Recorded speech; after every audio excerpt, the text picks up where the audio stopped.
शिवाय नमस्तुभ्यम। हर हर महादेव। गुरुजी पंडित प्रदीप मिश्रा जी के द्वारा वाची जा रही श्री देव महादेव शिव महाप्राण कथा, जो कि जलगांव से बांटी जा रही है। 8 दिसंबर चौथे दिन की कथा आज पूर्ण हो चुकी है। आज की कथा में गुरुजी ने जो उपयोगी जानकारियां दी हैं, पत्र पढ़े हैं, उपाय बताए हैं, कथा का पूरा सार आपको इसी वीडियो के माध्यम से मिलने वाला है। साथ ही कल है 9 दिसंबर एकादशी तिथि है और 8 दिसंबर मतलब आज के दिन भी एकादशी तिथि है, 11 का दिन है। लोगों का ये प्रश्न था कि ऐसे में एकादशी व्रत किस दिन रखें, तो गुरुजी हमेशा बताते हैं जो एकादशी तिथि द्वादशी युक्त होती है उस दिन व्रत करना चाहिए। तो ऐसे में व्रत आपको एकादशी का 9 दिसंबर के दिन रखना चाहिए और इन दोनों दिन में किए जाने वाले गुरुजी के द्वारा बताए गए उपाय हैं वो भी हम आपको इसी वीडियो के अंत में बताने वाले हैं। किसी भी कारणवश यदि आपने आज की कथा नहीं सुन पाए हैं तो पूरी कथा का रसतत्व आपको इस छोटे से वीडियो से प्राप्त हो जाएगा। तो बढ़ते हैं आज की कथा की पहली जानकारी की ओर। कथा के प्रारंभ में गुरुजी ने कहा, हमें किसी ने बताया कि हम 10 लोग एक लड़की को देखने गए थे। काफी सुंदर और सुशील लड़की थी। इतने सारे लोग गए थे, उसने एक शब्द भी नहीं बोला। आप बताइए कैसी है। तो इस पर गुरुजी ने कहा, आप ये मत देखो कि घर कैसा है, प्रॉपर्टी कितनी है, आप ये देखो उसके घर में भगवान का मंदिर कैसा है। क्या वो घर में भगवान के मंदिर में पूजन करती है, उसकी भगवान के प्रति कितनी श्रद्धा और भक्ति है, ये देखिए। क्योंकि अगर भक्ति का भाव जागृत नहीं होगा तो जीवन का कोई सुख नहीं है। बढ़ते हैं आज की कथा की दूसरी जानकारी की ओर। किसी के कहने पर कुछ करना अलग बात है, सास के कहने पर बहू के द्वारा पशुपतिनाथ व्रत करना अलग बात है।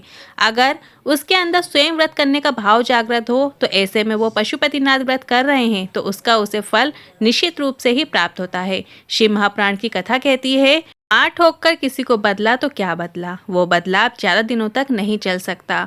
बढ़ते हैं आज की कथा की तीसरी जानकारी की ओर। वैशाली जगदीश पाटिल जी पत्र लेकर आए। मेरी शादी के 24 वर्ष हो गए थे, फिर भी संतान का सुख नहीं था। मेरे पति प्राइवेट कंपनी में जॉब करते थे। मेरी सहेली ने मुझे टीवी में सीहोर वाले महाराज की कथा सुनने को कहा। हमने आस्था चैनल में आपकी कथा सुनना शुरू किया। आपने जैसे कहा था, एक लोटे जल के बारे में बताया, पशुपतिनाथ व्रत के बारे में बताया, साथ ही मैंने सफेद आंकड़े की जड़ वाला प्रयोग किया और 3 महीने के बाद बाबा की कृपा से 24 वर्षों के बाद मुझे पुत्र रत्न की प्राप्ति हुई है। उसी का आभार व्यक्त करने कथा पंडाल में आई हूँ। बढ़ते हैं आज की कथा की चौथी जानकारी की ओर। आप भी एक नियम जलगांव में हो रही देव महादेव शिव महाप्राण कथा में बना लीजिए। हमारे घर में अगर कोई मांगने आएगा तो हम उसके मुख से श्री शिवाय नमस्तुभ्यम या नमः शिवाय या फिर ओम नमः शिवाय कह लेंगे या भगवान का कोई भी नाम उसके मुख से जरूर बुलवाएंगे। अन्न का दान देने से पहले, मुद्रा का दान देने से पहले या कुछ भी दान देने से पहले हम भगवान का नाम जरूर दान देंगे। आप जय श्री राम, कृष्ण नाम, राधे राधे, जय श्री राधे, हर हर महादेव जो बोलना चाहे वो बोल सकते हैं। बस आपको नाम दान करना है। नाम दान करने के कारण क्या है वो भी समझ लीजिए। गुरुजी ने कहा, जब वो हमारे घर का भोजन को ग्रहण करेगा तो वो भोजन जब उसके शरीर में लगेगा तो वो भी दिन भर श्री शिवाय नमस्तुभ्यम बोल लेगा या राम नाम, कृष्ण नाम, शिव नाम बोलेगा। बढ़ते हैं आज की कथा की पांचवी जानकारी की ओर। आज गुरुजी ने राजनीति के बड़े पदों पे बैठे सनातनियों से एक निवेदन किया, जब आप इतने सक्षम हो जाएं कि आप कुछ कर सकें तो आपको स्कूल की शिक्षा में रामायण, महाभारत और गीता को भी जोड़ देना चाहिए, जिससे नवयुवक बच्चे पढ़कर राम कौन है, कृष्ण कौन है सब समझ सकें और उनके जीवन के आदर्शों को समझ सकें और उसी पथ पर चल सकें। बढ़ते हैं आज की कथा की छठवीं जानकारी की ओर। गुरुजी ने कहा, अगर आप कुबेश्वर धाम आ रहे हैं तो आप किसी रेस्टोरेंट में खाना खा रहे हैं, होटल में खाना खा रहे हैं तो जरूर खाइए, पर कुबेश्वर धाम में बट रही प्रसादी को भी जरूर प्राप्त करें। स्वाद न देखें कि ये कैसा बना है, उसका जो फल होता है वह आपको अपने जीवन में जरूर प्राप्त होगा। आप किसी भी धार्मिक स्थान में जाने के बाद या फिर किसी गुरु के आश्रम में मिल रही प्रसादी को कभी ना छोड़ें, थोड़ा सा जरूर उसे प्राप्त कीजिए। बढ़ते हैं आज की कथा की सातवीं जानकारी की ओर। 2 लोगों के सामने कभी भी आपको अपनी सत्ता, धन, पदवी, वैभव का गुणगान नहीं करना चाहिए। माता पिता और गुरुजन। माता पिता के सामने बच्चा हमेशा पुत्र ही रहना चाहिए या पुत्री ही रहना चाहिए। गुरु के सामने भी ये नहीं कहना चाहिए कि मैं यह पढ़ती हूँ या मेरी यह पहचान है, मैं ये कर सकता हूँ, मैं वो कर सकता हूँ। बढ़ते हैं आज की कथा की 8वीं जानकारी की ओर। सोनाली जी पत्र लेकर आई। एक लोटे जल का मैं वर्णन करना चाहूंगी। पशुपतिनाथ व्रत का गुणगान करना चाहूंगी। मेरे पिताजी की तबीयत खराब हुई और जांच की गई और पता चला कि दोनों किडनी खराब हो गई हैं। इसके बाद उनका डायलिसिस चालू हो गया। हमारे पैरों के नीचे से जमीन खिसक गई। जलगांव में उन्हें दिखाया तो यहाँ पर भी डॉक्टर ने दोनों किडनी खराब बता दी। हर 2 दिन 3 दिन में डायलिसिस होने लगे। डायलिसिस करते करते पिताजी भी थक गए। टीवी में रिमोट से चैनल चेंज करते करते आपकी कथा सुन ली, जिसमें आपने बेलपत्र और शिवलिंग पर जल चढ़ाने वाला महत्व समझाया। पीपल के पत्ते को पानी में गलाकर उसका प्रयोग बताया और वो कथा आप उसी दिन कह रहे थे। पशुपतिनाथ व्रत किया। बाबा की कृपा से वर्णन करना चाहूँगी कि 2 वर्ष हो गए हैं मेरे पिताजी लगातार आपकी कथा सुन रहे हैं और 2 साल में अब उनके डायलिसिस भी नहीं हुए हैं और अब वो खेत भी जाने लगे हैं। उसी का आभार व्यक्त करने कथा पंडाल में आए हैं। बढ़ते हैं आज की कथा की 9वीं जानकारी की ओर। मुक्ताबाई जी पत्र लेकर आई। हमारे घर में 22 वर्षों से संतान नहीं थी। सारे डॉक्टर का इलाज करवाया, सारी जांचें करवाई। आखिरी में मेरा रजोधर्म भी आना बंद हो गया, पर औलाद नहीं हुई और औलाद नहीं हो सकती, डॉक्टर ने ऐसा कह भी दिया। शिव महापुराण पर विश्वास किया, पशुपतिनाथ व्रत पर विश्वास किया, पुरेश्वर धाम गए, वहाँ कंकड़ रूपी शंकर की पूजा की, साथ ही वहाँ धोग लगाए और कामना की और 3 महीने भी नहीं हुए थे और मेरा गर्भ ठहर गया और मुझे पुत्र रत्न की प्राप्ति हुई है, जिसका नाम मैंने शिव रखा है। उसी का आभार व्यक्त करने कथा पंडाल में आई हूँ। बढ़ते हैं आज की कथा की 10वीं जानकारी की ओर।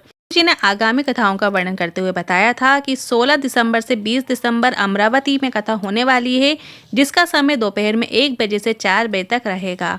और इसके बाद जो गुरुजी की अगली कथा है वो 25 दिसंबर से 31 दिसंबर जयपुर की धरा में हरि विठल के यहाँ होने वाली है। और इसके बाद जो गुरुजी की अगली कथा है वो 4 जनवरी से 10 जनवरी 2024 में भटिंडा पंजाब में रहेगी। और इसके बाद जो गुरुजी की अगली कथा है वो 14 जनवरी से 20 जनवरी मुंबई में रहेगी। और फिर गुरुजी की जो अगली कथा है वो 27 जनवरी से 2 फरवरी माल महाराष्ट्र में रहेगी। और फिर इसके बाद गुरुजी की जो अगली कथा है वो 5 फरवरी से 11 फरवरी जमशेदपुर झारखंड में रहेगी। से यदि आपके शहर में कथा होने वाली है तो आप कमेंट के जरिए जरूर बताइएगा। अब बढ़ते हैं अगली 11वीं जानकारी की ओर। 9 दिसंबर और एकादशी की तिथि है। इस दिन किया जाने वाला एक विशेष उपाय लेकर आए हैं, जो कि आपकी किसी भी प्रकार की मनोकामना पूर्ति, साथ ही धन संपदा, नौकरी प्राप्ति, व्यवसाय उन्नति, जो भी कामना आपकी चल रही है उस कामना को लेकर आप इस उपाय को कर सकते हैं। इस उपाय को करने के लिए आपको 7 बेलपत्र की आवश्यकता होगी और थोड़े से गंगा जल की आवश्यकता होगी। यदि आपके पास भरपूर मात्रा में गंगा जल है तो आप 1 कलश गंगा जल ले सकते हैं। तो जो आपके पास जल है 1 कलश जल वो ले लीजिए और उसमें कुछ बूंदे गंगा जल की डाल लीजिए। आपको 7 बेलपत्र लेना है। 7 बेलपत्र भी आपको ऐसी लेना है जो कहीं से भी खंडित नहीं होनी चाहिए, पूर्ण होना चाहिए। 7 बेलपत्र ले लीजिए और 7 बेलपत्र के जो पीछे के डंठल है उनको भी तोड़ लीजिए। इसके बाद वो 7 बेलपत्र आप अपने उपाय में प्रयोग कर सकते हैं। 7 बेलपत्र को आपने जो 1 कलश जल भरा है जिसमें आपने कुछ बूंदें गंगा जल की डाली हैं तो वो पूरा गंगा जल ही कहला जाता है। तो 1 कलश जो आपने गंगा जल लिया है उसके अंदर आपको वो 7 बेलपत्र डाल देना है। इसके बाद शिव मंदिर पहुंच जाइए। शिव मंदिर में सबसे पहले जो नंदी जी बैठे हैं, नंदी जी का जो उठा हुआ चरण है, आप ध्यान से देखेंगे नंदी जी जहाँ विराजमान हैं उनका एक चरण उठा हुआ होता है। तो उस उठे हुए चरण में आपको उस गंगा जल को धीरे धीरे धार से समर्पित कर देना है, अर्पित कर देना है। आपको बस वो गंगा जल को श्री शिवाय नमस्तुभ्यं बोलते हुए नंदी के उठे हुए चरण पर समर्पित कर देना है। पूरा गंगा जल नंदी के उठे हुए चरण पर समर्पित हो जाए तो जो कलश के अंदर 7 बेलपत्र हैं उन 7 बेलपत्र को आपको एक एक करके आपको शिवलिंग के ऊपर अर्पित कर देना है। अब शिवलिंग पे आपको एक एक करके जब आप अर्पित करेंगे तो जब आप अपने हाथों में उस बेलपत्र को लेंगे तब आपको श्री शिवाय नमस्तुभ्यं बोलते हुए शिवलिंग के ऊपर अर्पित कर देना है। अब जब आप शिवलिंग पे अर्पित करेंगे तो जो बेलपत्र की डंडी है वो जलाधारी की ओर करते हुए अर्पित करना है। जहाँ से बैठकर बेलपत्र चढ़ा रहे हैं उसके ठीक विपरीत दिशा की ओर आप बेलपत्र भी अर्पित कर सकते हैं। चिकना वाला जो भाग है वो शिवलिंग पे स्पर्श करे, इस तरीके से आपको उस बेलपत्र को अर्पित कर देना है। 7 बेलपत्र अर्पित कर देने के बाद श्री शिवाय नमस्तुभ्यं बोल लेने के बाद आपके मन की जो भी कामना है किसी भी चीज़ को लेकर, चाहे व्यापार को लेकर, व्यवसाय को लेकर, नौकरी को लेकर, किसी एग्ज़ाम को लेकर, इंटरव्यू को लेकर या घर में धन संपदा से जुड़ी हुई समस्या है, तो उस चीज़ का थोड़ा सा अपने मन में भाव व्यक्त करते हुए बाबा से निवेदन कीजिएगा, झोली पसार के प्रणाम कीजिएगा और फिर आ जाइएगा। ये उपाय सिर्फ और सिर्फ एकादशी के दिन करने वाला उपाय है। यदि आपने इस उपाय को 8 दिसंबर के दिन नहीं किया है तो कल आप 9 दिसंबर के दिन भी इस उपाय को कर सकते हैं। तो आपको इतना ही करना है और हमेशा जब भी आप शिव मंदिर जाएं तो शिव मंदिर में लौटते वक्त मंदिर की जो देहरी है उसे नमन कीजिएगा, प्रणाम कीजिएगा। बस आपको अपने हाथ की 3 उंगलियों से शिव मंदिर की जो देहरी है वहाँ पे स्पर्श कराते हुए उसे अपने मस्तिष्क पर मतलब माथे पर आपको लगा लेना है। सिर्फ आपको इतना ही करना है। महापुराण की कथा कहती है जो ललाट पे हमारे विपरीत रेखाएं चल भी रही होती हैं, जब हम शिव मंदिर की देहरी को स्पर्श करते हुए अपने मस्तिष्क पे लगा लेते हैं तो हमारी जो टेढ़ी रेखाएं होती हैं, उल्टी रेखाएं होती हैं, वो भी सीधी हो जाती हैं, अनुकूल होने लगती है, ग्रह दशा हमारे अनुकूल चलने लगती है। आज के उपाय से जुड़े मन में कोई सवाल है, क्वेश्चन है तो आप कमेंट बॉक्स के जरिए पूछ सकते हैं। वीडियो थोड़ा भी उपयोगी लगा हो तो वीडियो को लाइक करके हर हर महादेव जरूर टाइप कीजिएगा। श्री शिवाय नमस्तुभ्यम।